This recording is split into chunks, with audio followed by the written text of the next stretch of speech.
Telugu TV ప్రేక్షకులకు నూతన సంవత్సరం మరియు సంక్రాంతి శుభాకాంక్షలు. ఈ వారం మన గెస్ట్ అవర్లో గెస్ట్ చెప్పబోయే ముందు మీకు ఒక విషయం చెప్తున్నా. ఆస్ట్రాలజీ విన్నాం, సైకాలజీ విన్నాం. ఈ ఆస్ట్రో సైకాలజీ చాలా తక్కువ మంది వినుంటారు. వినడమే కాదండి, ఆస్ట్రో సైకాలజిస్టులు కూడా మన ప్రపంచంలో చాలా తక్కువ మంది. ఆ అతి తక్కువ మందిలోని భారతదేశంలో చెందిన ఒక వ్యక్తి ఎస్వి నాగనాథ్ గారు. ఆయనది మన ఆంధ్రప్రదేశే కావడం మనకు గర్వకారణం. ఈరోజు ఆస్ట్రో సైకాలజీ అంటే ఏంటి, ఆస్ట్రో సైకాలజీ ఎలా పుట్టింది, ఆస్ట్రో సైకాలజీ వల్ల సైకలాజికల్గా ఉండే ప్రాబ్లమ్స్, మన ఆస్ట్రాలజీగా పరంగా ఉండే ప్రాబ్లమ్స్ ఏమైనా ఎలా సాల్వ్ చేయగలుగుతున్నాం అనే విషయంపై మనం కాసేపు ఎస్వి నాగనాథ్ గారితో చర్చిద్దాం. నమస్కారం అండి ఎస్వి నాగనాథ్ గారు. నమస్కారం నాగనాథ్ గారు, ఇప్పుడు ఆస్ట్రో సైకాలజీ ఈ పేరు వింటేనే ఉత్సాహకరంగా ఉంది. సో ఈ ఆస్ట్రాలజీ విన్నాం, సైకాలజీ విన్నాం. ఆస్ట్రాలజీ సైకాలజీ రెండింటినీ ముడిపెట్టి మీరు సక్సెస్ఫుల్గా రన్ అవుతున్నారు. సో అసలు ఈ ఆస్ట్రాలజీ ఏంటి, ఆస్ట్రో సైకాలజీ అంటే ఏంటి, సో దాని విషయాలు కాస్త మీరు మా ప్రేక్షకులకు వివరిస్తారా? తప్పకుండా. ఇప్పుడు ఆస్ట్రో సైకాలజీ అంటే ఇప్పుడు ప్రపంచ దేశాలకి చాలా ఒక అద్భుతమైన సబ్జెక్టు, కొత్త సబ్జెక్టుగా ప్రపంచ దేశాల్లో చాలామంది దాన్ని గుర్తించారు. గుర్తించడమే కాకుండా దాని ద్వారా చాలామంది ప్రయోజనాలు పొందారు. కాకపోతే మన ప్రాచీన శాస్త్రం, మనకున్నటువంటి ప్రాచీన శాస్త్రాల్లో అతి ప్రఖ్యాతిగాంచిన శాస్త్రము, జనాలు ఎక్కువగా విశ్వసించే శాస్త్రంలో జ్యోతిష శాస్త్రం మనకి అందరు ప్రపంచం అంతా తెలిసిందే. అయితే ఆస్ట్రో సైకాలజీ అంటే అదేదో మనం కొత్తగా సృష్టించిందో, చరిత్రలో లేనిదో, ప్రాచీన గ్రంథాల్లో లేనిదో కాదు. ఆస్ట్రో సైకాలజీ అంటే ప్రతి గ్రహానికి, ప్రతి రాశికి, వ్యక్తి పుట్టిన ప్రతి నక్షత్రానికి ఒక విశ్లేషణాత్మకమైనటువంటి మానసిక పరమైనటువంటి ఇన్ఫర్మేషన్ మనకి ప్రాచీన గ్రంథాల్లోనే ఉంది. అంటే గ్రహాల స్థితిగతుల్ని బట్టి కూడా మనిషి యొక్క ప్రవర్తన ఎలా ఉంటుంది, మానసిక స్థితి ఎలా ఉంటుంది, ఆలోచన విధానం ఎలా ఉంటుంది, తీసుకునే నిర్ణయాల్లో గ్రహాల యొక్క ప్రభావం ఎలా ఉంటుంది అనే అంశాల మీద మనకి ప్రాచీన గ్రంథాల్లోనే జ్యోతిష్ శాస్త్రంలో ఇన్ఫర్మేషన్ ఉంది. ఆ ఇన్ఫర్మేషన్ని మనము కొంత వాడుకోకపోవడం మూలంగానే ఇది కొంత వెలుగులోకి రాలేదు. అవును. సో దాన్ని వెలుగులోకి తీసుకొచ్చే ప్రయత్నమే మనం చేసింది అనమాట. సార్, ఇప్పుడు ఈ సాంప్రదాయకమైన సబ్జెక్టు ఆస్ట్రాలజీ, సైకాలజీ అనేది ఏంటంటే ఒక సైంటిఫిక్ సబ్జెక్ట్ అని. సో ఈ రెండింటి సబ్జెక్టుల్ని ఎలా మీరు మూడు కుదిర్చారనేది అంటే ఇప్పుడు మీకు అదే చెప్తున్నాను. ఇప్పుడు ఆస్ట్రో సైకాలజీ అంటే ఒక రాశిలో పుట్టిన వాళ్ళకి, ఒక నక్షత్రంలో పుట్టిన వాళ్ళు ఏవైతే లక్షణాలు ఇచ్చారో ఆ లక్షణాలు ఒక వ్యక్తి ఒక జ్యోతిష్యుని సంప్రదించినప్పుడు లేదా మా ఆఫీస్కి వచ్చినప్పుడు వాళ్ళు అడిగే ప్రశ్నలోనే వాళ్ళ మానసిక స్థితిగతులు, వాళ్ళ పర్సనాలిటీలో ఉన్న స్ట్రెంగ్స్, వీక్నెసెస్ అన్నీ మిళితమయ్యే ఆ ప్రశ్న వాళ్ళ నుంచి బయటకు వస్తుంది. ఆ ప్రశ్నలో ఉన్నటువంటి మానసిక పరమైనటువంటి సారాంశాన్ని గ్రహించడం అన్నది మొట్టమొదటిగా నేను చేసే పని ఆస్ట్రో సైకాలజిస్ట్గా. సాంప్రదాయ జ్యోతిష్ శాస్త్రంలో ఏముందంటే మన ప్రవర్తన, ఆలోచన విధానము, మనం చేసే పనుల ఫలితాలు ఇవేవైతే ఉన్నాయో అవన్నీ ఆల్రెడీ మనకి ముందుగా నిర్దేశించబడినాయి. వాటికి మనం అతీతులము, వాటిని మనం స్వీకరించాలి తప్ప వాటిని మనం అధిగమించలేమని ఒక రకమైనటువంటి ఒక విశ్వాసాన్ని పెంచుకున్నారు వాళ్ళు. దానికి ఒక రకంగా చెప్పాలంటే వ్యక్తి యొక్క దృక్పథం ఏదైతే ఉందో జీవితం పట్ల, వాళ్ళ జీవితంలో స్థితిగతులు, మ్యారేజ్ విషయంలో కావచ్చు, వాళ్ళ కెరియర్ విషయంలో కావచ్చు, ఫ్యామిలీ ఇష్యూస్లో కావచ్చు, ఈ అన్ని ఇష్యూస్లో వాళ్ళకి జాతకంలో ఉన్నటువంటి మానసిక పరమైనటువంటి విశ్లేషణ తెలియకపోవడం మూలంగానే వాళ్ళకి ఏంటంటే వాళ్ళ జీవితంలో ఎన్నో సమస్యలకి ఒక ప్రాక్టికల్గా పర్మనెంట్గా ఒక సొల్యూషన్ లేకుండా పోయింది. కాబట్టి ప్రతి ఒక్క వ్యక్తి జ్యోతిష్ శాస్త్రాన్ని విశ్వసించేవాళ్ళు రెగ్యులర్గా ఆస్ట్రాలజీ కలవడమే తప్ప దానికి సొల్యూషన్ ఐడెంటిఫై చేసుకోలేని పరిస్థితి వస్తుంది. మానసిక పరమైనటువంటి సమస్యలకు కూడా జ్యోతిష్ శాస్త్రంలో ఇన్ఫర్మేషన్ ఉంది, ఎలా పరిష్కరించుకోవచ్చు అన్నది. దాన్ని అలా అభ్యసించలేకపోవడానికి ఏంటంటే కేవలం సాంప్రదాయాలు.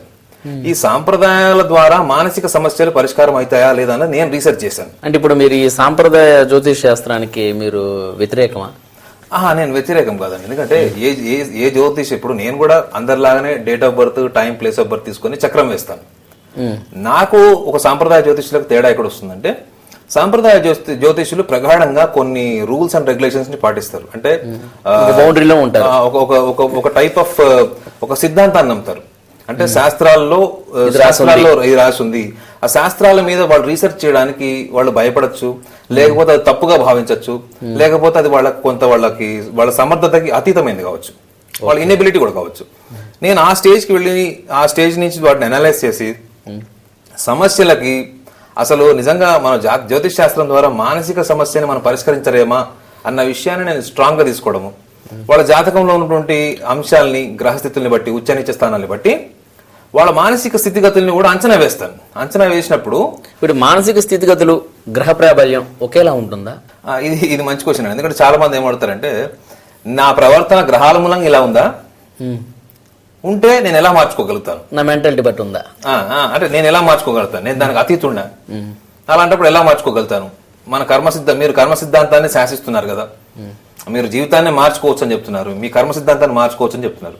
అయితే ఒకటి ఇక్కడ రెండు ఉంటాయండి మనలో. మనకి చంద్రుడిని ఏంటంటే ఉన్న నవగ్రహాల్లో 7 గ్రహాల్లో మనకి ఉంటే 2 ఛాయాగ్రహాలు కాబట్టి 7 గ్రహాలకి విభిన్నమైన లక్షణాలు ఇచ్చారు. ఇప్పుడు చంద్రుడిని మనుకారకుడు అంటారు. చంద్రుడి యొక్క స్థానాన్ని బట్టి మీ మనస్తత్వం చెప్తారు. కుజుడి యొక్క స్థానాన్ని బట్టి మీ యొక్క ఆవేశపూర్వకమైన లక్షణాలు ఎలా ఉంటాయి, మీరు తీసుకున్న నిర్ణయాలు ఎలా ఉంటాయి. బుధుడి యొక్క స్థానాన్ని బట్టి బుద్ధి బలాన్ని చెప్తారు. అదే మీరు గురువుని తీసుకోండి, గురువుని తీసుకున్నట్లయితే గురువు మనిషి యొక్క స్థితప్రజ్ఞత, ప్రిన్సిపల్స్, డిసిప్లైన్ లైఫ్ చెప్తాడు. శనిని ఆయుకారకుడి కింద చెప్తాడు. అంటే ఒక వ్యక్తి యొక్క జీవితం, మనం చాలా మంది చెప్తుంటారు మీకు ఏలినాటి శని, మీకు యాక్సిడెంట్లు అయితే అని చెప్తుంటారు కదా, శని ఆయుకారకుడు అనమాట. అది ఉందంటారా? అయితే శని ఆయుకారకుడు. శుక్రుడు వచ్చేసింది అంటే మనకి ఇహలోక సుఖాలకు అధిపతి అనమాట. మనం ఒక బ్రేస్లెట్ వేసుకోవాలన్నా, ఒక కారు కొనుక్కోవాలన్నా, ఒక ఇల్లు కొనుక్కోవాలన్నా శుక్రుడు యొక్క స్థానం చూస్తారు. అంటే ఈ లక్షణాలన్నీ మనిషి యొక్క ఆలోచన మీద ఎలా ప్రభావితం అవుతాయి.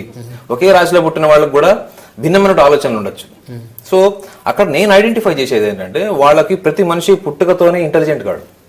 అలా అని చెప్పి ప్రతి మనిషికి పుట్టుకతోనే ఇంటెలిజెంట్ పొటెన్షియల్ ఉండదని కూడా చెప్పలేము. ఈ ఇంటెలిజెన్స్ పొటెన్షియల్ ఒకటి, వాళ్ళు వాడుకునే స్కిల్స్, ఉన్న తెలివితేటను ఎలా వాడుకుంటారు అన్న విషయానికి వస్తే, రాశిలో ఉన్నటువంటి సూక్ష్మమైన రూపాలు ఉంటాయి చూడండి, రాశి నక్షత్రాలు పుట్టిన వాళ్ళు, అవి స్పష్టంగా కనపడతాయి. అవి తెలియక చాలా మంది జీవితం ఇంతే అనే కోణంలో ఫిక్స్ అయిపోయి ఉంటారు వాళ్ళు. అంటే మానవ ప్రయత్నం చేయాలి అంటే ఫస్ట్ మనకు తత్వం తెలిసి ఉండాలి. మన తత్వం తెలిస్తే మనం ఆటోమేటిక్గా మన జీవితంలో చేసే తప్పులు తగ్గిపోతాయి. మనం చేసే తప్పులు, మన హైపర్ రియాక్షన్స్, ఇంపల్సెస్, ఇవన్నీ ఏంటంటే మన కంట్రోల్లో ఉంటాయి. ఈవెన్ మానసిక శాస్త్రం కూడా, సైకాలజీ కూడా చెప్పేది అదే. నీ తత్వం తెలిసే వరకే నువ్వు ప్రపంచంలో నువ్వు ఎలా మెలగాలి, ఎలా ప్రవర్తించాలని నీకు తెలియదు. ఒకసారి నీ తత్వం నీకు తెలిసిపోయిన తర్వాత నీలో నిజాయితీ ఒకటే ఉంటుంది. అప్పుడు నువ్వు ఎలా ఉండాలి, ఎలా ఉండకూడదు అన్నది నువ్వే ఓన్ గా డిసైడ్ చేసుకోగలుగుతావు అని సైకాలజీ చెప్తుంది. ప్రతి మనిషి తన మట్టుకు తను డిసైడ్ చేసుకోగలడా తన సైకాలజీ? ఇప్పుడు నేను అదే పాయింట్ చెప్తున్నా మీకు. ఏమంటే ఇప్పుడు ప్రతి మనిషికి, ప్రపంచ దేశాల్లో మనిషికి మనసుకి బుద్ధికి తేడా తెలియని వాళ్ళే 80% ఉంటారు వరల్డ్ పాపులేషన్ లో. మనసు అంటే ఏంటంటే మనం ఆలోచిస్తాం అన్నమాట. మనం ఒక పని చేయాలా వద్దా అన్నది మన మనసుకు కోరుకునే ఒక కోరికే. కానీ అది చేయాలా వద్దా అని నిర్ణయించుకొని, అది నిర్ణయం తీసుకొని ఆ నిర్ణయాన్ని ఆచరించాల్సి వచ్చినప్పుడు బుధ గ్రహాన్ని తీసుకుంటాం. ఆచరించిన తర్వాత దాన్ని పూర్తిగా సక్సెస్ అవ్వడము, దాని మీద పూర్తి ప్రయత్నం చేయడం అనేది మళ్ళీ కుజుడు యొక్క గ్రహాన్ని తీసుకుంటాం. సో ఈ 3 విషయాలు మనకు ఆలోచన, బుద్ధి, ఆచరణ, 3 రకాలు ఉంటాయి. ఈ 3లోనే మనిషిలో వైవిధ్యం వస్తుంది. ఒక వ్యక్తి సక్సెస్ అవుతాడు, ఒక వ్యక్తి ఫెయిల్ అవుతాడు. ఈ ఫెయిల్యూర్స్, సక్సెస్ వెనక వాళ్ళ ఎన్వైరన్మెంటల్, వాళ్ళు ఎలాంటి స్థితిగతుల్లో పెరిగారు, ఎలాంటి మానసిక లక్షణాలతో ఉన్నారన్నది మనం కనుక వాళ్ళకి విశ్లేషిస్తే, వాళ్ళకి కుటుంబ సమస్యలు, సామాజిక సమస్యలు, భార్యాభర్తలకు సంబంధించిన సమస్యలు, లేకపోతే కార్పొరేట్ సంస్థల్లో వాళ్ళ ప్రవర్తన, ఇవన్నీ కూడా వాళ్ళకి కంట్రోల్లోకి వచ్చేస్తాయి ఆటోమేటిక్గా. ఈ విశేషం తెలియకనే ప్రపంచంలో చాలా మంది ఇంకా కొన్ని సాంప్రదాయాల ద్వారానే జీవితాన్ని, కర్మ సిద్ధాంతాన్ని మెరుగుపరుచుకునే కోణంలో ప్రయత్నాలు చేస్తూ చాలా మంది నిరాశ నిస్పృహలకు కూడా లోనై డిప్రెషన్లోకి వెళ్తున్నారు.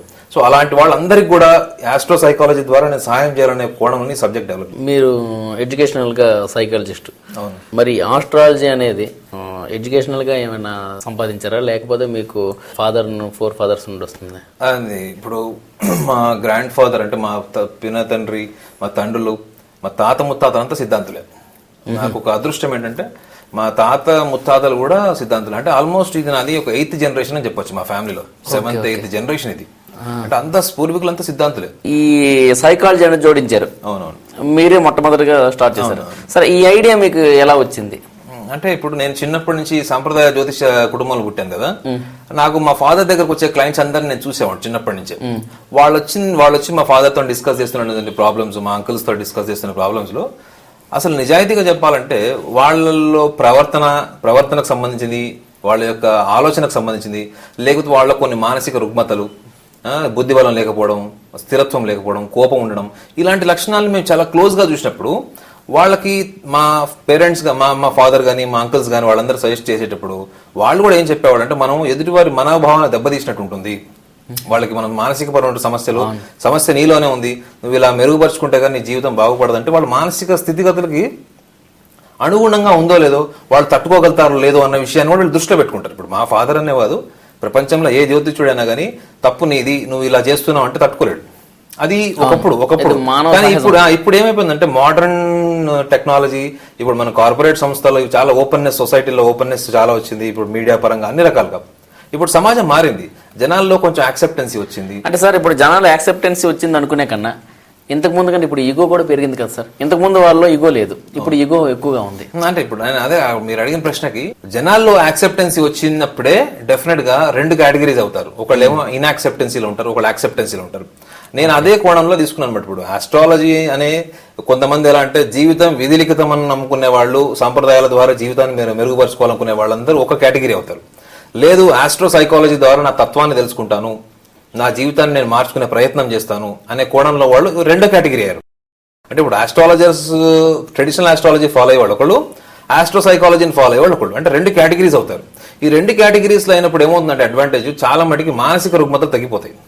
మానసిక పరమైన సమస్యలకి మానసిక శాస్త్రవేత్తల్ని కలవాలనే ఆలోచన కూడా వస్తుంది. అంటే ఒక రకం చెప్పాలంటే సమాజంలో మానసిక సమస్యలకు సంబంధించినటువంటి సమస్యలకు కూడా సరైన మార్గంలో పరిష్కారం ఎంచుకోవడంలో ఆస్ట్రో సైకాలజీ ఎక్సలెంట్ పనిచేస్తుంది.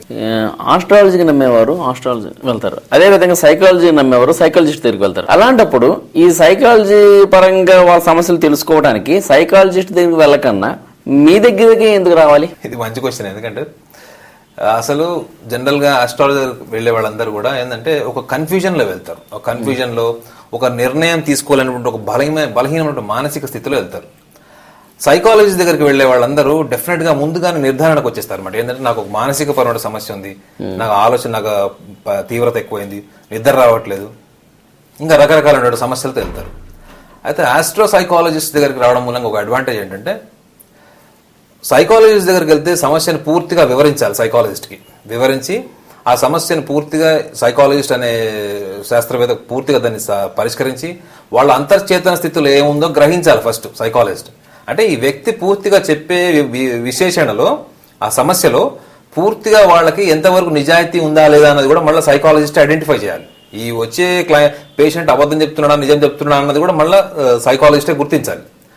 ఆస్ట్రో సైకాలజిస్ట్ అడ్వాంటేజ్ ఏంటంటే ఒక వ్యక్తిని చూడకుండా, ఒక వ్యక్తితో మాట్లాడకుండా కేవలం వాళ్ళ జాతక చక్రం ద్వారా ఒక 40 to 60% ఆఫ్ వాళ్ళ ప్రాబ్లమ్ ని మనం అనలైజ్ చేయగలుగుతాం. అంటే వాళ్ళ అంతర్చేతన స్థితిలో ఏముంది, వాళ్ళ సబ్ కాన్షియస్ మైండ్ లో ఏముంది అన్న విషయాన్ని మనం కేవలం వాళ్ళ జాతకం ద్వారా వివరించవచ్చు. ఆ తర్వాత ఆ క్లయింట్ అడిగే ప్రశ్నలో వాళ్ళ యొక్క రూట్ కాజ్ ఏంటి, వాళ్ళ సైకలాజికల్ గా వాళ్ళ రూట్ కాజ్ ఏంటి, వాళ్ళ అంతర్చేతన స్థితిలో ఉన్నటువంటి రుగ్మతలు ఏంటి, బలాలేంటి, బలహీనతలు ఏంటి, ఇవన్నీ ఐడెంటిఫై ఈజీగా చేయగలుగుతాడు. ఈజీగా చేసిన తర్వాత వాళ్ళ ప్రశ్నలో మనం కూడా కొన్ని ప్రశ్నలు వేసినప్పుడు వాళ్ళకి ఆటోమేటిక్గా ఏంటంటే ఒక క్లారిటీ వస్తుంది. అంటే సైకాలజీ దగ్గరికి వెళ్ళినా, ఒక యోగా సెంటర్కి వెళ్ళినా, కౌన్సిలింగ్ సెంటర్కి వెళ్ళినా వాళ్ళకి ఎవరన్నా చేసేది ఏంటంటే మానవ ప్రయత్నంగా వాళ్ళకి ఆలోచనలో స్పష్టత, ధైర్యాన్ని ఇవ్వడం, ఆలోచనలో స్పష్టత ఇవ్వడం అన్నది 2 ప్రయత్నాలు సక్సెస్ఫుల్గా ఉండాలి. ఆస్ట్రో సైకాలజీ దగ్గరికి ఏంటంటే చాలా తొందరగా ఆలోచనలో స్పష్టత, వాళ్ళ మానసిక స్థితిగతులు ఏంటి అనేది చాలా సున్నితంగా వాళ్ళు చెప్పడానికి కూడా ఒక అవకాశం ఉంటుంది. ఇక్కడ ఆస్ట్రో సైకాలజిస్ట్కి సైకాలజిస్ట్కి చాలా డిఫరెన్స్ ఉంటుంది. ఓకే సార్, ఇప్పుడు ఈ సాంప్రదాయ జ్యోతిష్యులు వచ్చేసి తాయెత్తులు కొట్టుకోమంటారు, లేదంటే కొన్ని రాళ్ళు పెట్టుకోమంటారు, ఉంగరాలు పెట్టేసి, అదేవిధంగా కొన్ని దానాలు ధర్మాలు కొన్ని టెంపుల్స్కి వెళ్ళమంటారు. సో కొన్ని సాంప్రదాయంగా ఏంటేంటి కావాలో అవన్నీ చెప్తారు. దానివల్ల ఏమవుతుందంటే నీకు రోజులు బాగుంటాయి, ఏళ్ళనాటి శని వదులుతుంది, లేదంటే నీకు మనసు కరెక్ట్గా ఉంటుంది, నీకు కారు కొంటావు, ఇల్లు కొంటావు, ఉద్యోగం వస్తుంది, ఇలాంటివన్నీ చెప్తారు ఈ రాళ్ళు పెట్టుకోవడం వల్ల. సో అదే విధంగా ఏంటంటే ఈ ఆస్ట్రో సైకాలజిస్ట్ అలా చెప్పరు, కానీ మీరు ఆస్ట్రో సైకాలజీ అనే 2 సబ్జెక్టులని కలిపి మీరు ట్రీట్ చేస్తున్నారు కాబట్టి మీరు ఈ రెండింటిని ఎలా బ్యాలెన్స్ చేస్తారు? మీరు ఏమైనా కొత్తగా ఏమైనా చెప్తారా? ఇప్పుడు చూడండి, ఇప్పుడు సాంప్రదాయ జ్యోతిష్ శాస్త్రంలో కూడా నవరత్న శాస్త్రము, హోమాలు, జపాలు, మనదంతా కర్మభూమి, మనది సనాతన ధర్మము, మనకి నమ్మకాలతో కూడినట్టు ఎన్నో సంప్రదాయాలు ఉన్నాయి. అయితే మన దగ్గర భారతీయులకు సంస్కృతి ఏంటంటే మొదటి నుంచి మనకి పండగలు, ఫ్యామిలీ గెట్ టుగెదర్స్, పండగల ద్వారా ఒక message, social message, family message, ఇవన్నీ మనకి సంస్కృతిలో ఉన్నవి. అవునండి. సో ఇప్పుడు మనకి పండగల ద్వారా కొన్ని సోషల్ మెసేజెస్, ఫ్యామిలీ మెసేజ్ ఎట్లా అవుతాయి, యునైటెడ్నెస్, గెట్ టుగెదర్స్, ఇవన్నీ సంక్రాంతి పండుగ తీసుకోండి. సంక్రాంతి పండుగ, భోగి పండుగ మెసేజ్ ఏంటంటే అందరూ సమిష్టిగా వెళ్లి వీధిలో ఒక మంట వేర్చుకొని ఆ చలి కార్చుకోవడమే కాకుండా యునైటెడ్నెస్ అనమాట. అవునండి. ఆ రోజుల్లో ఏంటంటే రైతుల్లో అప్పుడు కూలీ సిద్ధాంతం లేదు అనమాట, కూలీ లేరు. ఒక రైతుకు పని అయిపోతే ఇంకో రైతు సహాయం చేసేవాడు. ఇదంతా వ్యవస్థ మారుతున్న మార్పులు అనమాట. అంటే యునైటెడ్నెస్ అనేది సంక్రాంతి పండుగ ఒక మెసేజ్. అలానే మనకి ఈ జ్యోతిష్ శాస్త్రంలో కూడా ఉన్నటువంటి నవరత్న శాస్త్రం గాని, లేకపోతే ఈ సాంప్రదాయాలు, హోమాలు ఏవైతే ఉన్నాయో అవన్నీ కూడా మనిషిలో ఉన్నటువంటి అంతర్గత శక్తుల్ని నిద్రలేపడానికి, మానసిక స్థితిని కూడా దృష్టిలో పెట్టుకొని సూచించినటువంటి అంశాలు. కానీ కాలానుగుణంగా ఏమైపోతుందంటే జనాలు దీని ద్వారానే జీవితం మారిపోతుంది, నా అదృష్టం మారుతుంది, నా మానవ ప్రయత్నానికి అతీతంగా ఏదో జరిగిపోతుంది, సో దానికి నేను ఏమాత్రం కూడా నా యొక్క ప్రయత్నం లేకుండానే జీవితంలో నేను ఎదిగిపోతాననేటువంటి అత్యాశకు లోనైన వాళ్ళు ఎక్కువగా మనకి ఈ రోజుల్లో ఎక్కువగా కనపడుతున్నారు. కానీ జ్యోతిష్ శాస్త్రంలో ఎక్కడ కూడా మానవ ప్రయత్నాన్ని పక్కన పెట్టి కేవలం జీవితం విధిలిఖితమని ఎక్కడ శాస్త్ర గ్రంథాలు ఎక్కడ రాసలేదు. కాబట్టి ఆ విషయాన్ని కూడా జనాలు గ్రహిస్తే ఈ శాస్త్రంలో ఉన్నటువంటి అంతర్భాగాలు, వాటి యొక్క మూలాన్ని కూడా సమర్థవంతంగా వినియోగించుకొని వీళ్ళ వ్యక్తిత్వాన్ని మెరుగుపరచుకోవడం వల్ల స్థిరంగా నిలబడుతుంది. Success is not important, stability is very important in life. అది సంసార జీవితంలో కావచ్చు, ఆర్థిక విషయాల్లో కావచ్చు, సాంఘిక విషయాలు కావచ్చు. ఇప్పుడు లేనిది ఏంటంటే స్థిరత్వం లేదు. ఈ స్థిరత్వాన్ని సాంప్రదాయాల ద్వారానే సాధించుకోవాలనుకునే వాళ్ళు ఒకవైపు, మానవ ప్రయత్నం ద్వారా చేసుకొని కొంచెం శాస్త్రాలలో ఉన్న అంతర్భాగాన్ని కూడా సమర్థవంతంగా అర్థం చేసుకుని ముందుకెళ్ళాలని అనుకునే వాళ్ళు ఒకవైపు.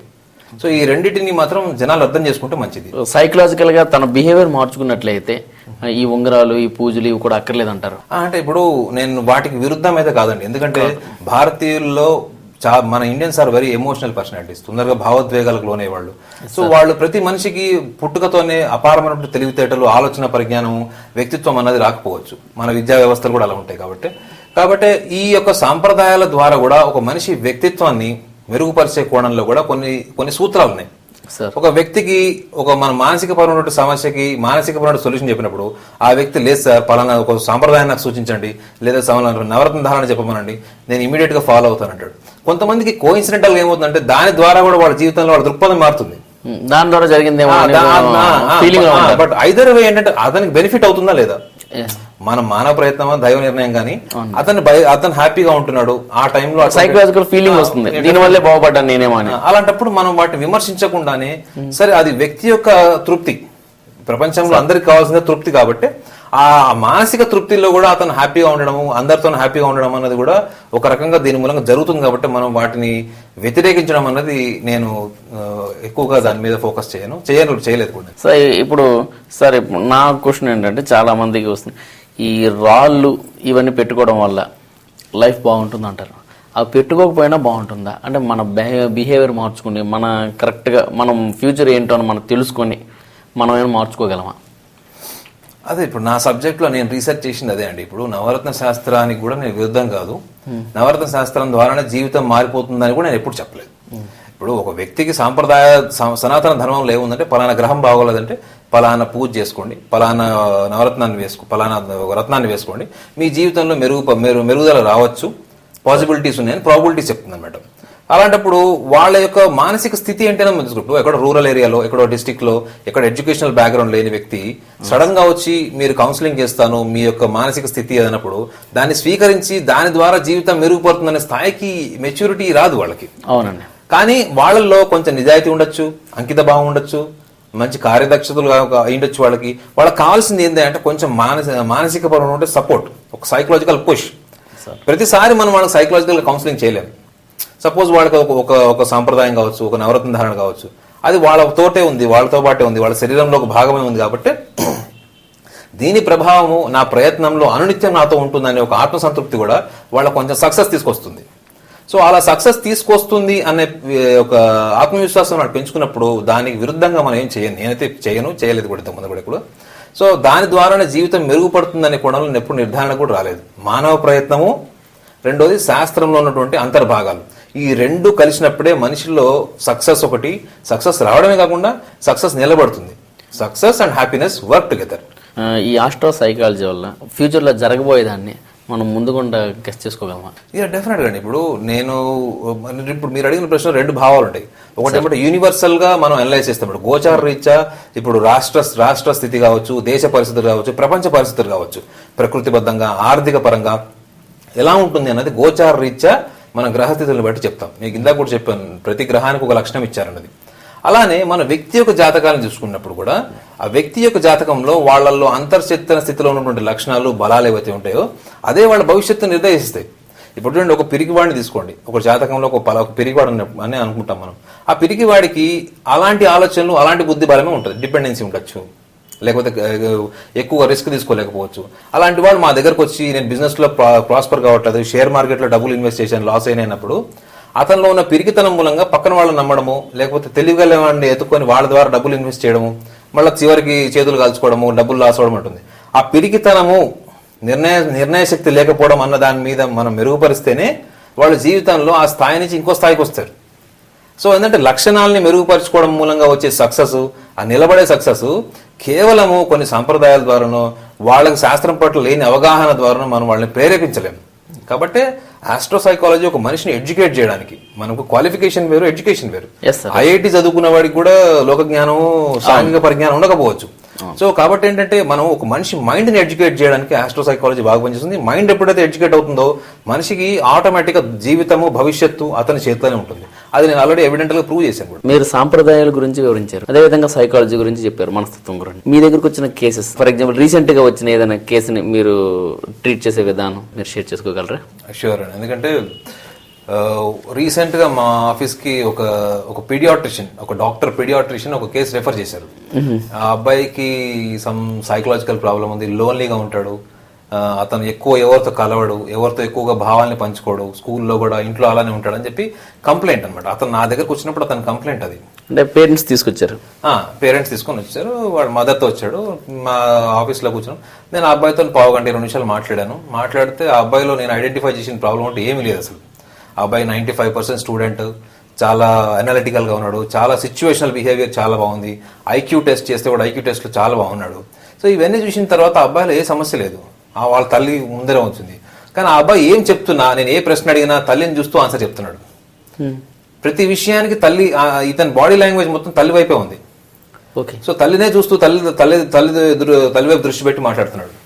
సో ఈ అబ్బాయిలో ఆస్ట్రాలజికల్ గా చెప్పాలంటే ఈ అబ్బాయి మకర రాశిలో పుట్టాడు. మకర రాశిలో పుట్టిన వాళ్ళకి ఏంటంటే తొందరగా బిడియము, అభిమానము, తొందరగా కొత్త వ్యక్తులతోని కలిసిపోవడము, వాళ్ళతో ఓపెన్ గా అన్ని విషయాలు చర్చించుకోవడం అన్నది పెద్ద వయసులో ఉన్న మకర రాశిలో వాళ్ళే చేయరు. అలాంటిది అబ్బాయి జస్ట్ 6th క్లాస్ అవుతున్నాడు. సో అప్పుడు నాకు అనిపించింది ఏంటంటే డెఫినెట్ గా ఇది ఏదో కొంచెం ఫ్యామిలీ ఓరియంటెడ్ ఇష్యూ అని చెప్పేసి నేను ఆ అబ్బాయిని బయట కూర్చోబెట్టి వాళ్ళ మదర్తో మాట్లాడాను. వాళ్ళ మదర్ హారోస్కోప్ తీసుకొని వాళ్ళ మదర్ పర్సనాలిటీని అనలైజ్ చేసినప్పుడు వాళ్ళ అమ్మ చెప్తుంది ఏంటంటే, ఆ అబ్బాయి, మా పక్కింటి అబ్బాయిలందరూ చాలా యాక్టివ్ గా ఉంటారండి, వాళ్ళు చాలా చీర్ఫుల్ గా ఉంటారు, వాళ్ళు గెట్ టుగెదర్స్ వాటిలో కూడా చాలా యాక్టివ్ గా ఉంటారు. వాళ్ళతో కంపేర్ చేయడం, వాళ్ళతో కంపేర్ చేసి మా అబ్బాయి అలా లేడు, మా అబ్బాయి అలా అవ్వాలంటే ఏం చేయాలని అడిగింది. అలాంటప్పుడు అసలు సమస్య అబ్బాయిలో లేనప్పుడు ఆ డాక్టర్ పీడియాట్రిషియన్, జనరల్ గా పీడియాట్రిషియన్స్ ఏం చేస్తారంటే పిల్లల యొక్క మనస్తత్వం దృష్టిలో పెట్టుకుని మెడికేషన్ చేయడం, ట్రీట్మెంట్ చేస్తారు. కానీ ఆ అబ్బాయి ఏ విషయం చెప్పలేకపోవడం అన్న విషయాన్ని ఆ పీడియాట్రిషియన్ బయటపెట్టలేకపోయాడు. అంటే అతన్ని పూర్తిగా సైకలాజికల్ గా అనలైజ్ చేయలేకపోయాడు. ఆల్మోస్ట్ ఒక 6 to 7 టైం కౌన్సిలింగ్ కూడా తీసుకెళ్లారు.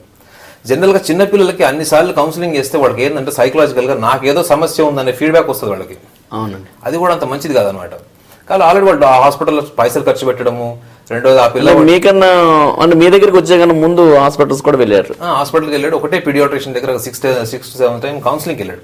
6-7 టైమ్స్ క్యూర్ కాలేదు. అప్పుడు వాళ్ళు మనకు రిఫర్ చేశారు, ఇదేదో కొంచెం క్రిటికల్ కేసు ఉందంటే రిఫర్ చేసినప్పుడు అప్పుడు నేను అనలైజ్ చేస్తే ఏంటంటే అసలు సమస్య ఏమీ లేదు. అబ్బాయిలో దృక్పథంలో, తల్లి దృక్పథంలో ఉన్నటువంటి తప్పు ఏంటంటే కంపారిజన్ ఈగో, కంపారిజన్ స్టేటస్. ఆ కంపారిజన్ స్టేటస్ అనేది ఫస్ట్ నేను రూట్ లో ఐడెంటిఫై చేసింది అనమాట. ఆ తర్వాత వాళ్ళ మదర్ హారోస్కోప్ డీటెయిల్స్ తీసుకొని వాళ్ళ మదర్ హారోస్కోప్ అనలైజ్ చేసిన తర్వాత వాళ్ళ మదర్ హారోస్కోప్ లో ఉన్న సమస్య ఫస్ట్ ప్రాబ్లం ఏంటంటే ఆమెకు సోషలైజేషన్ లేదు. ఆమె వృషభ రాశిలో పుట్టింది. వృషభ రాశిలో పుట్టిన వాళ్ళు జనరల్ గా ఏంటంటే ఎక్కువగా స్టాగ్నెంట్ గా ఇంట్లో కూర్చొని గవర్నమెంట్ ఉద్యోగం చేసుకుంటూ ఇంటికి వచ్చి టీవీ చూసుకుంటూ హ్యాపీగా కూర్చుని టైం టు టైం అంటే వాళ్ళకి నచ్చినట్టు, అంటే తొందరగా మార్పుని స్వీకరించాలనేటువంటి బలహీనత, వ్యక్తులతో మమైకం కాలేరు, ఎక్కువగా కుటుంబపరమైనటువంటి సెంటిమెంట్లు ఎక్కువ ఉండే లక్షణాలు అన్ని వీళ్ళకు ఉంటాయి. నేను ఆమెను కూడా అడిగాను అనమాట, మీకు మీ మ్యాట్రిమోనల్ లైఫ్ ఎలా ఉందని ఫస్ట్ అడిగాను. ఎందుకంటే ఆమె ఒక్కతే వచ్చింది, హస్బెండ్ కనపడలేదు. సో అప్పుడు ఆమె నిజం చెప్పింది ఏంటంటే, ఆమెకి 3 years కింద డైవర్స్ అయింది. 3 సంవత్సరాల కింద డైవర్స్ అవ్వడము. ఆ డైవర్స్ అవ్వడానికి కూడా ఆమెలో నిజాయితీ ఏంటంటే, నా మూలంగానే డైవర్స్ అయింది, నాలో సోషలైజేషన్ లేదు, మా హస్బెండ్ చాలా సోషలైజ్డ్ పర్సనాలిటీ, అందరితో బాగా కలిసిపోతాడు, మంచి క్రియేటివ్ ఉన్న వ్యక్తి, నాలో ఆ 3 లక్షణాలు లేవు, కాబట్టి నేను డైవర్స్ తీసుకున్నాను అని చెప్తుంది. అంటే డైవర్స్ తీసుకోవడానికి సిద్ధమైంది కానీ తనలో తను మార్పు తెచ్చుకోవడానికి ప్రయత్నం చేయలేదు ఆమె. ఓకే. సో డైవర్స్ తీసుకుంది, ఇప్పుడు పిల్లవాడు ఒంటరిగా ఉన్నాడు, తండ్రి లేకుండా ఉన్నాడు అనే మానసిక స్థితిని కూడా తను ఓవర్కమ్ చేయలేకపోయింది. మన దగ్గరకు వచ్చిన తర్వాత అప్పటికి వాళ్ళు ఆల్మోస్ట్ 3 years కింద డైవర్స్ అయింది.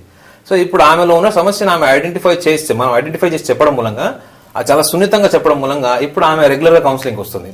అంటే ఇప్పుడు ఆ అమ్మాయి తల్లి నుంచి వచ్చినటువంటి కోఆపరేషన్ ఏదవుతుందో ఆ అబ్బాయిలో కూడా కొంచెం కాన్ఫిడెన్స్ పెంచి తనలో ఉన్నటువంటి కొంత ఒంటరితనం, తండ్రి లేడన్న ఒంటరితనాన్ని కూడా ఓవర్కమ్ చేసేలా చేసింది. ప్లస్ ఇంకోటి ఏంటంటే తల్లికి కూడా ఏంటంటే కొంత socialisation, social behaviour, get togethers, కొంచెం అపియరెన్స్ లో, యాటిట్యూడ్ లో కొంచెం చేంజెస్ చేసుకోవడం మూలంగా ఏంటంటే ఆమె కొంచెం సెల్ఫ్ ఎస్టీమ్ ఇంప్రూవ్ అయింది. ఎందుకంటే ఆమెకు మంచి కార్పొరేట్ ఆఫీస్ లో మంచి జాబ్ కూడా ఉంది ఆమెకి. సో ఇదంటే ఈ రెగ్యులర్ కౌన్సిలింగ్ మూలంగా ఏంటంటే ఆ రూట్ కాజ్ ఐడెంటిఫై చేయడంలో ఆస్ట్రాలజీ కూడా ఎంత ఫండమెంటల్ లెవెల్ ఎంత మంచి ఇన్ఫర్మేషన్ ఇచ్చింది. ఆ ఇన్ఫర్మేషన్ ని మనం కరెక్ట్ గా కన్సాలిడేట్ చేసి మన క్లయింట్స్ కి ఇచ్చినప్పుడు, క్లయింట్స్ లో ఏ మాత్రం నిజాయితీ ఉన్నా వాళ్ళ సమస్య నుంచి ఇమీడియట్ గా బయటకు వచ్చే అవకాశం మన ఆస్ట్రో సైకాలజీ ద్వారా మన పరిష్కార మార్గాలు చెప్పచ్చు. సార్ ఇప్పుడు మీరు ఆమెను కౌన్సిల్ చేశారు కదా సార్, తర్వాత ఏం జరిగింది? ఇప్పుడు లేటెస్ట్ డెవలప్మెంట్ కూడా ఏంటంటే ఆమె ఇప్పుడు చాలా కాన్ఫిడెంట్ గా ఉంది. ఇంతకు ముందల గ్రూప్ లో టీమ్ మేనేజ్మెంట్, ఇప్పుడు ఆమె కార్పొరేట్ సంస్థలో పనిచేస్తుంది, గ్రూప్స్ లో వెళ్ళడము, పార్టీస్ కి వెళ్ళడం, గెట్ టుగెదర్స్, రిసార్ట్స్ కి, ఇప్పుడు కార్పొరేట్ సంస్థలు ఇట్లాంటి ఎంటర్టైన్మెంట్స్ ప్రోగ్రామ్స్ పెడుతున్నారు కదా, వాటికి అన్నిటికి దూరంగా ఉండేది ఆమె. ఒకవేళ వెళ్ళినా కానీ చాలా భయంగా ఎక్కడో మూల కూర్చోవడం అలా చేసేది. ఇప్పుడు ఏంటంటే ఇప్పుడు ఆమె టీమ్ లో జాయిన్ అవ్వడము, మన రీసెంట్ గా అంటే మీరు కౌన్సిల్ చేసాక మారిందంటారు? ఆమె దృక్పథంలో మార్పు వచ్చింది. మన రీసెంట్ గా ఆమె ఒక 21 days ఒక జర్మన్ కూడా వెళ్ళొచ్చింది ప్రాజెక్ట్ పని మీద. అంతకు ముందర 3-4 సార్లు అవకాశం వచ్చినా కానీ ఆమె ధైర్యం చేయలేదు. మన ఒక 21 days ఆమె జర్మనీ వెళ్ళొచ్చి ఒక ప్రాజెక్ట్ పని మీద వెళ్ళి వచ్చిందనమాట. సో అంటే ఈమెలో ఏంటంటే తనలో ఒక సైకలాజికల్ డిపెండెన్సీ అనేది ఆమె బాల్యం నుంచి ఉంది. ఒక ట్రెడిషనల్ ఫ్యామిలీలో పుట్టింది, కొన్ని ట్రెడిషన్స్ కి అలవాటు పడిపోయి చిన్నప్పటి నుంచి తల్లిదండ్రులు ఆమెలో ఉన్నటువంటి ఆ సమస్యని ఐడెంటిఫై చేయకుండా ఆమెను కొంచెం గారభంగా పెంచడం మూలంగా అది ఇంకా బలమైపోయింది. అది చాలా బలంగా తయారైంది. అది ఆ సోషలైజేషన్ ఫోబియా అది బలంగా తయారైంది. మనం కొంచెం ఆమెకు ఆ రూట్ కాజ్ లో వాటిని ఎలా అనలైజ్ చేసుకోవచ్చు, వాళ్ళని సోషల్ గా బిహేవియర్ ఎలా చెప్పొచ్చు అనేది కొన్ని టిప్స్ ఇచ్చిన తర్వాత దాన్ని ఆమెకు సమర్థవంతంగా వినియోగించుకొని ఆమె జీవితాన్ని ఆమె మెరుగుపరుచుకుంది. ఇప్పుడు మీకు తెలుస్తుంది, మన కర్మ సిద్ధాంతాన్ని మనమే మెరుగుపరుచుకోవచ్చు. మన కర్మ. ఎందుకంటే ఆమె కనుక మన దగ్గరకు వచ్చి ఉండకపోయింటే ఆమె అదే ఫోబియాలో ఇంకో 10 ఏళ్ళు 20 ఏళ్ళు ఉండేది. సార్ ఇప్పుడు సాంప్రదాయ జ్యోతిష్యం అంటారు, నీకు జరగని పని, నీకు చదువు రాదు, నీ జాతకంలో రాసి లేదు, నీ హస్తరేఖలు లేవు, నువ్వు ధనవంతుడు కాలేవు, నీకు విడాకులు అవుతాయి, నీకు ఉద్యోగం రాదు, నీ ఉద్యోగం పోతుంది, ఇలాంటివన్నీ చెప్తారు. బట్ రెమెడీస్ చెప్పరు. ఏం చేయాలంటే రెమెడీస్ నువ్వు అది పుష్పరాగం పెట్టుకో, ఇంకోటి పెట్టుకో ఇవి చెప్తారు. కానీ మన ఈ ఆస్ట్రో సైకాలజీ వల్ల వీటన్నిటిని మనం అధిగమించగలమా? ఇప్పుడు నేను మీకు చెప్పిన ఎగ్జాంపుల్ అదే అండి. ఇప్పుడు ఆమె చేతికి కూడా కనక పుష్పరాగం ఉంది, ఆమె చేతికి కూడా ఒక ముత్యం వేసుకుంది. కానీ ఆమె వాటిని పూర్తిగా విశ్వసించడానికి తనకంటూ కొంత ఆత్మ సంకల్పం ఉండాలి, కానీ తనకంటూ ఆత్మస్థైర్యం కూడా ఉండాలి. ఈ ఆత్మస్థైర్యం అన్నది అక్కడ ఆమెకు డైవర్స్ అవ్వడానికి కారణం చెప్పాను కదా, ఎందుకు డైవర్స్ అయిందనో. రెండోది ఏంటంటే ఆమె పుట్టి పెరిగిన వాతావరణంలో ఒక ట్రెడిషనల్ ఫ్యామిలీలో పుట్టడం వల్ల కొన్ని పర్సనాలిటీస్ ఆమె అట్లా బ్లాక్ అయిపోయినాయి. కానీ వాటికి అతీతంగా ఆమె కార్పొరేట్ ఆఫీసుల సంస్థలో పనిచేస్తుంది. ఇప్పుడు ఆమె పూర్తిగా బలహీనరాలు కూడా చెప్పలేము మనం. ఎందుకంటే ఒక 35-40,000 రూపీస్ సంపాదిస్తుందంటే షీఈస్ క్యాపబుల్, షీఈస్ ఇంటెలిజెంట్. కాకపోతే వాటికి రిఫైన్ గా మనం రెగ్యులర్ గా కౌన్సిలింగ్ చేయడం, మోటివేట్ చేయడం అన్నది ఆమెకి గతంలో ఎప్పుడు దొరకని అవకాశం. అది గతంలో ఆమెకి ఎప్పుడు ఆపర్చునిటీ రాలేదు. ఇప్పుడు ఆ ఆపర్చునిటీ మంచి కన్సాలిడేట్ చేసుకొని ఆమె లైఫ్ లో ఉన్నటువంటి బాల్యంలో ఉన్నటువంటి సమస్యలన్నింటినీ కూడా ఇప్పుడు ఆమె ఛాలెంజింగ్ గా తీసుకొని వాటి అదే కాంప్లెక్సెస్ ని ఓవర్కమ్ అయ్యి ఇప్పుడు ఆమె దృక్పథాన్ని మారింది. ఇప్పుడు మనం మార్చింది ఏంటంటే ఆమె విజన్ ని. ఈవెన్ భగవంతుడు కూడా మనిషిని సృష్టిస్తాడు కానీ మనిషి యొక్క విజన్ ని మెరుగుపరచలేడు. మనిషి వ్యక్తిగతంగానే తన దృక్పథాన్ని మెరుగుపరుచుకోవాలి సభ్య సమాజంలో బతుకుతూ. ఇది మనకి ఎటర్నల్ లా. ఈ విజన్ ఎలా డెవలప్ అవుతుంది? మనిషికి ఎన్వైరన్మెంట్ నుంచి, మంచి కుటుంబం నుంచి, మంచి ఫ్యామిలీ బ్యాక్గ్రౌండ్ నుంచి, లేదా మంచి స్నేహితుల నుంచి. ఈ మంచి స్నేహితులు ఉన్న అదృష్టమే సార్. మంచి ఫ్యామిలీలో మంచి పేరెంట్స్ మధ్యలో పుట్టడము, పేరెంట్స్ మీకు నచ్చినట్లు పెంచడం కూడా మంచి అదృష్టమే. ఈ రెండు కూడా మనిషి లేకపోవడం మూలంగా మీరు అన్నట్టు దురదృష్టవంతులాగా మిగిలిపోవడము, విడాకులు అయిపోవడము, లేకపోతే చదువుకు తగ్గట్టుగా చదువును సార్థకం చేసుకోలేని వాడు భారతదేశంలో కాదు ప్రపంచ దేశాల్లో చాలా మంది ఉన్నారు. పేరెంట్స్ చేసిన కర్మల వల్ల లేదా వాళ్ళు చేసే బిహేవియర్ వల్ల పిల్లలపై ఎలాంటి ప్రభావం ఉంటుందంటారా? డెఫినెట్ గా ఉంటుందండి. ఎందుకంటే నీకు ఒకటే ఒక ఫండమెంటల్ లా చెప్పాను కదా, ప్రతి మనిషికి అదృష్టం అంటే నేను రెండు రకాలుగా విశ్లేషిస్తాను. ఒకటి మంచి పేరెంట్స్ అంటే పిల్లవాళ్ళకి నచ్చినట్లుగా, లేకపోతే పిల్లవాళ్ళ మానసిక స్థితిగతుల్ని దృష్టిలో పెట్టుకొని పెంచే పేరెంట్స్ దొరకడం అదృష్టం ఫస్ట్ థింగ్. ఎందుకంటే పిల్లవాళ్ళు పెద్దగా అయ్యాక కొంత అర్థం చేసుకునే అవకాశం ఉంటుంది. పిల్లల్లో చూడండి, ఇప్పుడు చాలా డిసాటిస్ఫాక్షన్ అంటే మా నాన్న నాకు చిన్నప్పుడు చాక్లెట్ కొనిలేదు, నాకు సైకిల్ కొనిలేదు, నాకు బండి కొనిలేదు అనే ఒక డిసాటిస్ఫాక్షన్ తోనే ఉద్యోగాలు వచ్చి వీళ్ళు రేపు పొద్దున ఫారెన్ లో సెటిల్ అయిన తర్వాత వాటి విషయాల మీదనే రివెంజ్ తీసుకుంటున్నారు. కాబట్టి వీళ్ళని తీసుకెళ్లి ఓల్డ్ ఏజ్ ఫామ్ లో పెట్టడము, వీళ్ళని సరిగా కేర్ తీసుకోకపోవడం మూలంగా వాళ్ళు ఇన్ని ఓల్డ్ ఏజ్ ఫామ్స్ ఓపెన్ అయినాయి. రెండోది ఏంటంటే మంచి స్నేహితులు లేకపోవడం. ఇప్పుడు ఇంటర్ పర్సనల్ రిలేషన్స్ తగ్గిపోయినాయి. ఎవరిని కలిస్తే లాభం ఏంటి, మీ ఇంటికి వస్తే నాకేమిస్తావు, మా ఇంటికి వస్తే ఏం చేస్తావు, సంప్రదాయం ఎక్కువ అయిపోయింది ఇప్పుడు. కాబట్టి ఇంటర్ పర్సనల్ రిలేషన్స్ లేవు, సోషల్ రిలేషన్స్ లేవు, ఈ ఫ్రెండ్షిప్ రిలేషన్స్ కూడా తగ్గిపోయినాయి చాలా మటుకు. ఇవన్నీ కూడా మనిషి కర్మని, మనిషి దృక్పథాన్ని మార్చేస్తున్నాయి. మీ బుద్ధి మారిపోయినప్పుడు మీ బుద్ధికి తగ్గట్టుగానే మీ కర్మలు ఉంటాయి. సో ఇవన్నీ ఏంటంటే మనం ఆస్ట్రో సైకాలజీలో వాళ్ళ గ్రహస్థితి ద్వారా వాళ్ళ స్ట్రెంగ్స్ ని ఎట్లా మోటివేట్ చేసి, ఎట్లా యాక్సలరేట్ చేసి వాళ్ళ దృక్పథాన్ని ఎన్వైరన్మెంట్ తో అసోసియేట్ అయ్యి హ్యాపీగా ఉండాలో చెప్తాం మనం. తల్లిదండ్రులు చెప్పేది నిజము, అదే వేదవాక్ అనుకునే వాళ్ళు కూడా ఒక కేటగిరీ. తల్లిదండ్రులు వ్యతిరేకించే వాళ్ళు ఒక కేటగిరీ. తల్లిదండ్రులు ఏం చేసినా ఏం చెప్పినా అనుభవం ద్వారా జీవితాన్ని పరిశీలించే వాళ్ళు ఒక కేటగిరీ. కొంతమంది బాల్యంలోనే అమితమైనటువంటి ఇంటెలిజెన్స్, తెలివితేటలు ఉన్న వాళ్ళు వాళ్ళ ఆలోచన ద్వారానే వీటన్నిటిని అధిగమించే వాళ్ళు కేటగిరీ ఉంటారు. ఇన్ని కేటగిరీ ఆఫ్ పీపుల్ ఎవరైతే ఉన్నారో వీళ్ళలో ఎక్కువగా ఆలోచనతో జీవితాన్ని పరిశీలించే వాళ్ళే తొందరగా లైఫ్ లో స్పైక్ వస్తారు. ఆలోచనతో జీవితాన్ని పరిశీలించగలిగే శక్తి సామర్థ్యాలు ఉన్న వాళ్ళు వాళ్ళ జీవితంలో తొందరగా పైకి వస్తారు. వాళ్ళు కూడా తప్పులు చేసినా తొందరగా రెక్టిఫై అయ్యే ఛాన్స్ ఉంటుంది. అనుభవంతో జీవితాన్ని పరిశీలించే వాళ్ళు ఎప్పుడు కూడా వాళ్ళు తొందరగా అవతల వాళ్ళ సూచనలు పాటించరు. మా దగ్గర కూడా ఇప్పుడు కొన్ని చూస్తుంటాం, వాళ్ళకి మంచి సలహాలు ఇచ్చినా గానీ వాళ్ళు పూర్తిగా చేయి జారిపోయిన తర్వాత మళ్ళీ మా దగ్గరకు వస్తారు. సో వీళ్ళు సాంప్రదాయాలను నమ్ముకొని జీవితంలో ఏదో మార్పు వస్తుందన్న ఆలోచనతోనే ఉంటారు. ఇక పేరెంట్స్ మీద డిపెండ్ అయ్యే వాళ్ళు జనరల్ గా మనం చూస్తుంటాం, చాలా మంది సెలబ్రిటీస్ పిల్లల్ని వాళ్ళు చూస్తుంటాం. వాళ్ళు ఏం కష్టపడకుండా తల్లిదండ్రులు సంపాదించిన ఆస్తి, లేకపోతే తల్లిదండ్రులు తాత ముత్తాతల ఆస్తిని సద్వినియోగం చేసుకుంటూ అక్కడ వరకే ఉంటారు. ఇక ఇన్ని కేటగిరీ ఆఫ్ పీపుల్ లో మనకి అన్ని రకాల వ్యక్తులు జ్యోతిష్యుల దగ్గరికి వెళ్ళే వాళ్ళు ఉంటారు, సంప్రదాయాన్ని పాటించే వాళ్ళు ఉంటారు. కానీ ఎక్కడ వీళ్ళల్లో గొప్పతనం ఏంటంటే ఆలోచన ద్వారా జీవితాన్ని పరిశీలించగలిగే సామర్థ్యం ఉన్న వాళ్ళు మన సబ్జెక్ట్ ని మాక్సిమం యూజ్ చేసుకుంది కూడా వాళ్ళే. ఎందుకంటే రేపు ఏం జరగబోతుంది అన్నది కొంత చూచాయిగా ప్రతి మనిషికి కొంత అవగాహన ఉంటుంది. ఐక్యూ అంటారు దాన్ని. ఈ ఐక్యూలో మనం వాళ్ళని ఇంకా కొంచెం వాళ్ళని రిఫైన్ చేస్తే వాళ్ళకి ఆటోమేటిక్ గా వాళ్ళు ఏం చేయాలి, వాళ్ళ సక్సెస్ వైపు ఎలా వెళ్ళాలి, వాళ్ళ విజన్ ఎలా డెవలప్ చేసుకుని వాళ్ళు ఆటోమేటిక్ గా ఫామ్ చేసుకుంటారు, వాళ్ళ మైండ్ సెట్ చేసుకుంటారు. సో వాళ్ళు ఎక్కువగా మన దగ్గర అడ్వాంటేజ్ తీసుకుని సక్సెస్ అయిన వాళ్ళు చాలా మంది లైఫ్ లో సెటిల్ అవ్వడానికి రాసి లేదు, రాసి పెట్టలేదు, దేనికైనా రాసి పెట్టి ఉండాలి. వాటి మీద మీ ఒపీనియన్ ఏంటి సార్? ఇప్పుడు నిద్రపోతున్నట్టు నటించే వాళ్ళు ఒకళ్ళండి, నిద్రపోయేవాడు ఒకరు, మెలుకుతో ఉండేవాడు ఒకరు. 3 రకాల మనుషులు ఉంటారు. మీరు చెప్పిన వాళ్ళు ఏంటంటే నిద్రపోతున్నట్టు నటించేవాళ్ళు. భగవంతుడు వచ్చి నిద్రపోతున్నట్టు నటించేవాడు లేపడు, నిద్రపోతున్న వాడిని కూడా లేపడు, మెలుకుతో ఉన్నవాడిని తీసుకెళ్తాడు. ఎందుకంటే ఇవాళ నిద్రపోయేవాడు రేపు నిద్ర లేస్తాడు. కానీ నిద్రపోతున్నట్టు నటించేవాడు జీవితంలో ఎప్పుడు లేడు.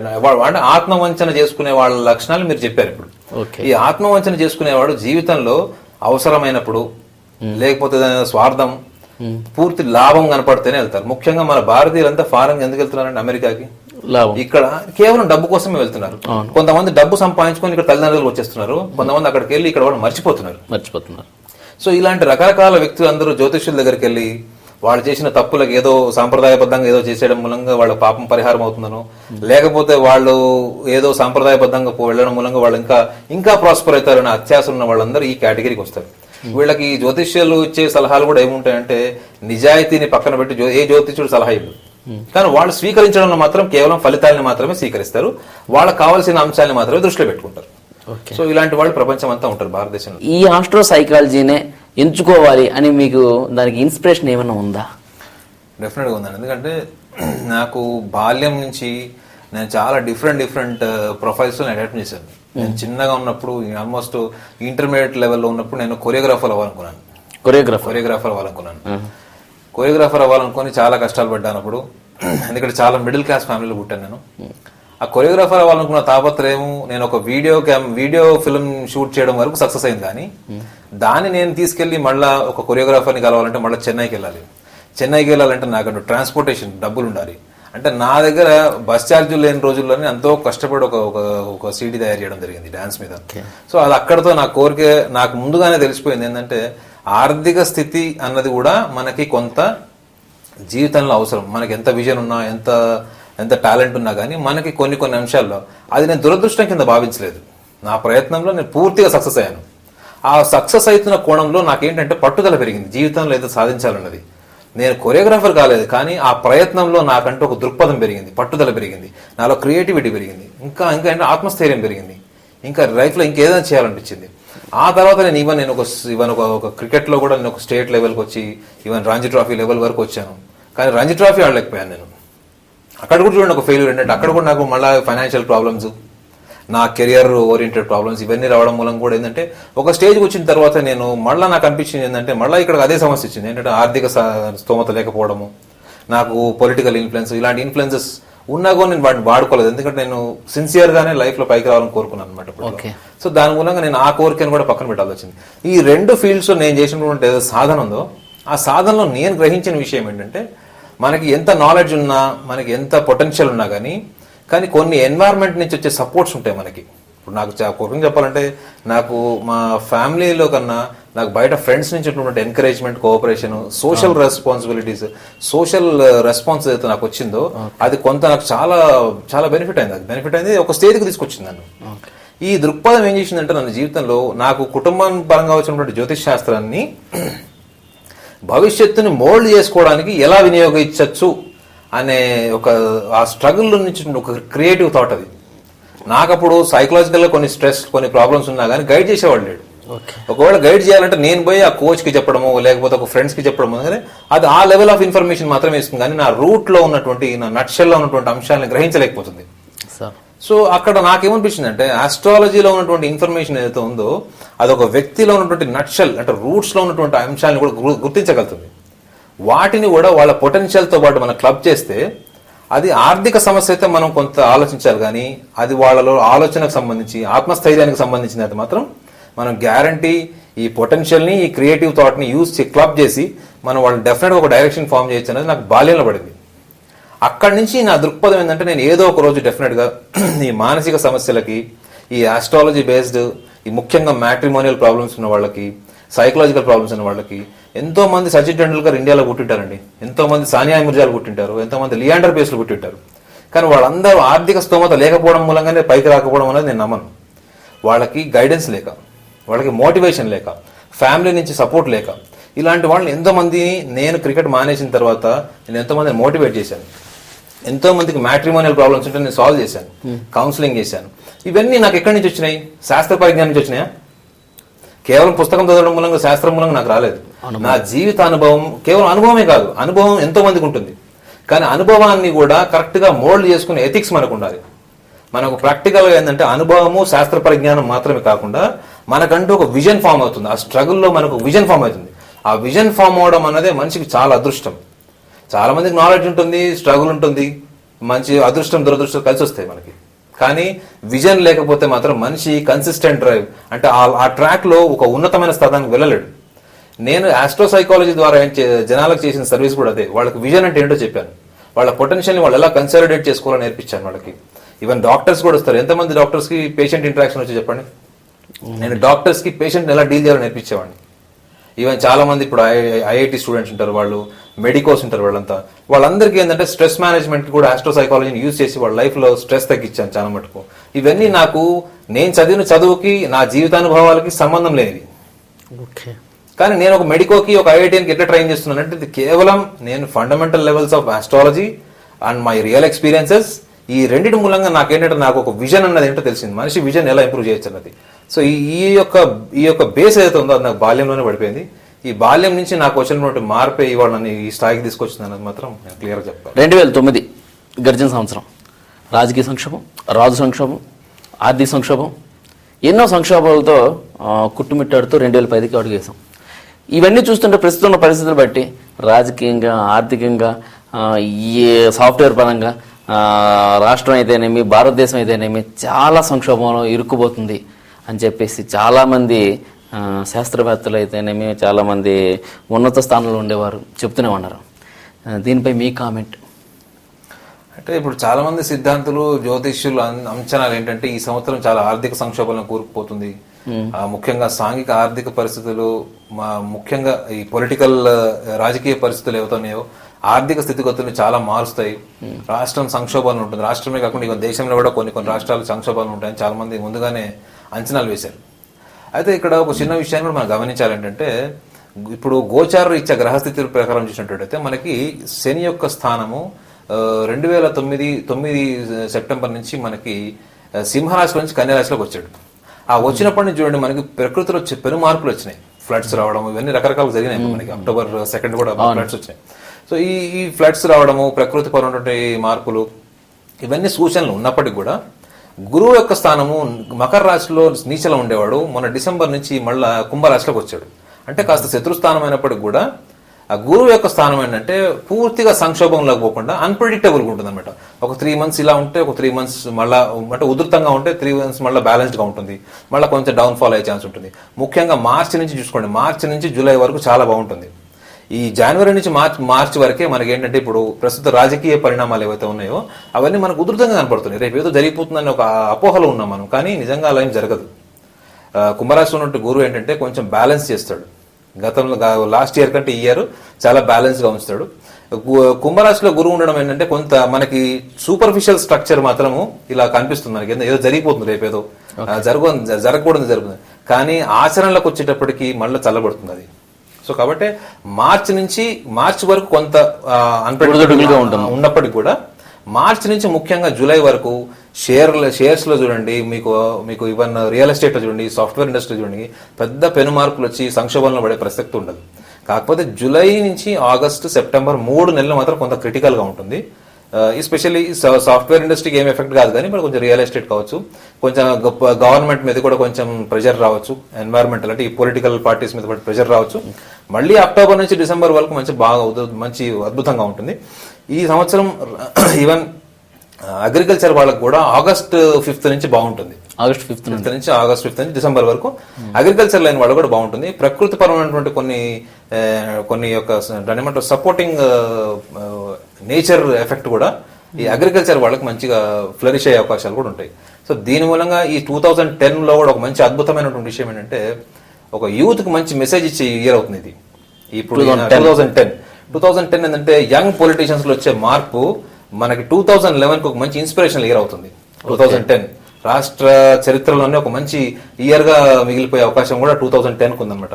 యూత్ కి ఒక మంచి సంకేతము, విద్యార్థులకి, శాస్త్రజ్ఞులకి, వీళ్ళందరికీ కూడా మనకు భారతదేశానికి ఒక మంచి గుర్తింపు, ప్రపంచ దేశాల గుర్తింపు తెచ్చే ఇయర్ గా 2010 ఎండ్ అవుతుంది.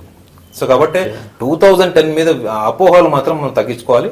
అది మంచి ఒక inspirational year. 2010 will be A year of youth.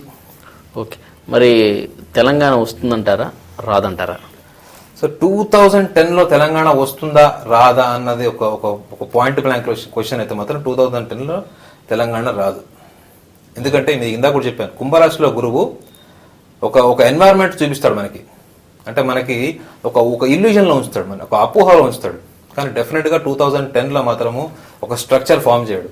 ఒకవేళ మీరు ఇంకా డీటెయిల్ గా అడిగితే మాత్రం 2012 డిసెంబర్ వరకు తెలంగాణ సెపరేట్ అయ్యే అవకాశాలు బలహీనంగానే కనబడుతున్నాయి. 2012 డిసెంబర్ వరకు. December okay.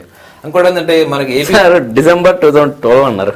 December 21 December 2012 December 21 అది జరగదండి. ఎందుకంటే అది ఒక యాంటిసిపేషన్. అది అంటే దాని అలా చాలా మంది శాస్త్రజ్ఞులు అంటే గత చరిత్రని బేస్ చేసుకుని అనలైజ్ చేశారు వాళ్ళు. కానీ అది యాంటిసిపేషన్ లెవెల్ ఎవరైనా చెప్పొచ్చు. ఇప్పుడు మనం చూడండి, మనం వెదర్ ఫోర్కాస్ట్ చెప్తుంటాం, రేపు వర్షాలు పడతాయి, రేపు ఎల్లుండి వర్షం పడదు అని. కానీ ఫోర్కాస్ట్ ఎప్పుడు కూడా యాంటిసిపేషన్ లెవెల్ వరకు కరెక్ట్ అవుతుంది, కానీ అది పూర్తిగా మన దాని నిర్ధారణకు రాలేదు.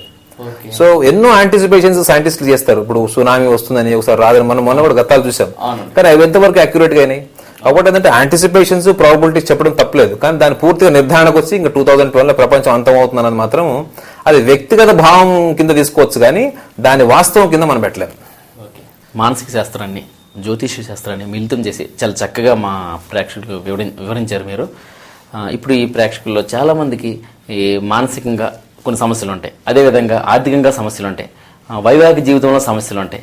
ఈ సమస్యల నుండి వాళ్ళు అధిగమించి లైఫ్ను చాలా చక్కగా ముందుకు సాగించుకోవడానికి వాళ్ళకి ఎన్నో మార్గాలు ఆస్ట్రో సైకాలజీ ద్వారా చాలా చక్కని మార్గం కూడా మీరు చూపించగలరు. సో అలాగా మీ దగ్గర నుండి వాళ్ళ సర్వీస్ను పొందాలంటే వాళ్ళ దగ్గర నుండి మీకు కావాల్సింది ఏంటి? ప్రపంచ దేశాల్లో ఉన్నటువంటి తెలుగు వాళ్ళందరికీ కూడా ఈ యొక్క సంక్రాంతి పండుగ ద్వారా ఆస్ట్రో సైకాలజీ అనే సబ్జెక్ట్ ద్వారా పరిచయం అవ్వడాన్ని నా అదృష్టంగా భావిస్తున్నాను. ముఖ్యంగా ప్రపంచ దేశాల్లో ఉన్న తెలుగు వాళ్ళందరికీ కూడా ఈ ఆస్ట్రో సైకాలజిస్ట్గా నేను పరిచయం అవ్వడము, వారి ఎటువంటి కుటుంబ సమస్యలు కావచ్చు, ఆర్థిక సమస్యలు కావచ్చు, సాంఘికపరమైన సమస్యలు కావచ్చు, లేదా మానసికపరమైన సమస్యలు కూడా కావచ్చు, ఈ అన్ని సమస్యలకి నాకు వాళ్ళు ఇవ్వాల్సినటువంటి డీటెయిల్స్ ఏంటంటే వాళ్ళు పుట్టిన తేదీ, పుట్టిన సమయము, వాళ్ళు పుట్టిన ప్రదేశం, date of birth, time, place of birth, ఈ 3 కనుక వాళ్ళు మనకి ఈమెయిల్ చేయగలిగితే నేను telugu1.com ద్వారా మీకు అన్ని రకాల సేవలు చేయడానికి, సర్వీస్ చేయడానికి నేను అందుబాటులో ఉంటాను. ఈ సంక్రాంతి పండుగ శుభాకాంక్షలు తెలుపుకుంటూ మీ అందరి జీవితాల్లో సుఖ సంతోషాలని, ఆనందమైనటువంటి జీవితాన్ని కొత్త సంవత్సరం ద్వారా, ఈ సంక్రాంతి పండుగ ద్వారా మీకు ఆ భగవంతుడు ప్రసాదించాలని కోరుకుంటూ ఈ అవకాశాన్ని నాకు ఇచ్చినటువంటి మేనేజ్మెంట్కి కూడా ధన్యవాదాలు తెలుపుకుంటాను. Okay, thank you sir. Naganath garu, ఇంతవరకు మీ అమూల్యమైన సమయాన్ని మాతో కేటాయించినందుకు మా తెలుగు వన్ టీవీ తరపున నమస్కారం.